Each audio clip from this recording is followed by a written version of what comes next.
Following the 1842 defeat of the British Indian forces and victory of the Afghans, the British established diplomatic relations with the Afghan government and withdrew all forces from the country. They returned during the Second Anglo-Afghan War in the late 1870s for about 2 years to assist Abdur Rahman Khan defeat Ayub Khan. The United Kingdom began to exercise a great deal of influence after this and even controlled the state's foreign policy. In 1893, Mortimer Durand made Amir Abdur Rahman Khan sign a controversial agreement in which the ethnic Pashtun and Baloch territories were divided by the Durand Line. This was a standard divide-and-rule policy of the British and would lead to strained relations, especially with the later new state of Pakistan. After the Third Anglo-Afghan War and the signing of the Treaty of Rawalpindi in 1919, King Amanullah Khan declared Afghanistan a sovereign and fully independent state. He moved to end his country's traditional isolation by establishing diplomatic relations with the international community and,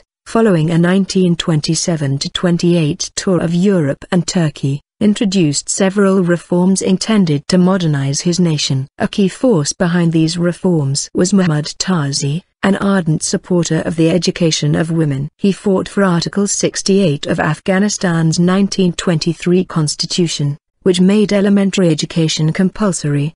The institution of slavery was abolished in 1923. Some of the reforms that were actually put in place, such as the abolition of the traditional burqa for women and the opening of a number of coeducational schools, quickly alienated many tribal and religious leaders. Faced with overwhelming armed opposition, Amanullah Khan was forced to abdicate in January 1929 after Kabul fell to rebel forces led by Habibullah Khalaqani. Prince Muhammad Nadir Shah, Amanullah's cousin, in turn defeated and killed Khalaqani in November 1929. And was declared King Nadir Shah. He abandoned the reforms of Amanullah Khan in favor of a more gradual approach to modernization but was assassinated in 1933 by Abdul Khalik, a Hazara school student. Muhammad Zahir Shah, Nadir Shah's 19-year-old son, succeeded to the throne and reigned from 1933 to 1973. Until 1946,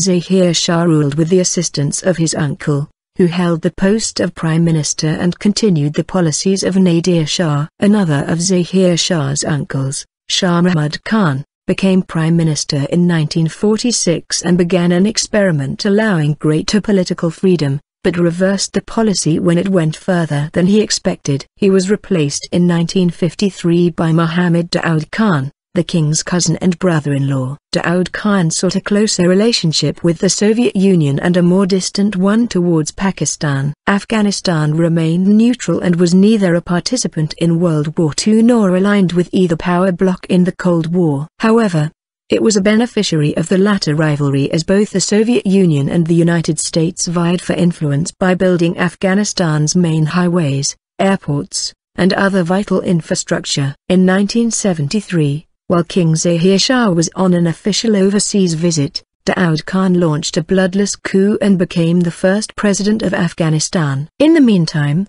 Zulfikar Ali Bhutto got neighboring Pakistan involved in Afghanistan. Some experts suggest that Bhutto paved the way for the April 1978 Saur Revolution. Derek Gregory argued in his book The Colonial Present that the makings of a failed state in Afghanistan had its roots in Western imperialism. The great game between the European powers over what was then the British possession of India, lead England and Russia to require a buffer zone between their imperial interests. A state was literally carved out of nothing, much the same way as it was all throughout Africa. Stephen Howe, p.